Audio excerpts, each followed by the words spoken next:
Tehran যেন জ্বলছে আগুন এবং তেহরানের আকাশ এখন কালো মেঘে ঢাকা। দর্শক, আমি আসাদুজ্জামান অংশমান, প্রথম আলোর সাবেক সিনিয়র রিপোর্টার।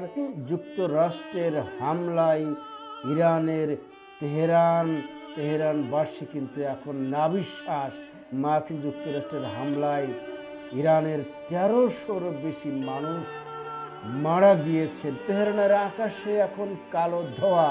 এবং আপনাকে যদি বলে রাখি যে গতকাল থেকে মার্কিন যুক্তরাষ্ট্র এবং ইসরায়েল যৌথভাবে তেহরানের যেখানে তেল রাখা হয়েছে, তেলের সংশোধনাগার এবং তেল রক্ষণাগার, সেইখানে যেভাবে হামলা চালাচ্ছে এবং পুরো তেহরান যেন জ্বলছে আগুন এবং তেহরানের আকাশ এখন কালো মেঘে ঢাকা।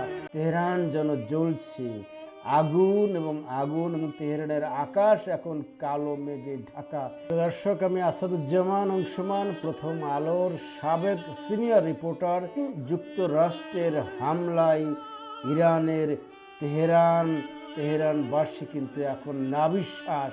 মার্কিন যুক্তরাষ্ট্রের হামলায় ইরানের 1300-র বেশি মানুষ মারা গিয়েছে। তেহরানের আকাশে এখন কালো ধোঁয়া।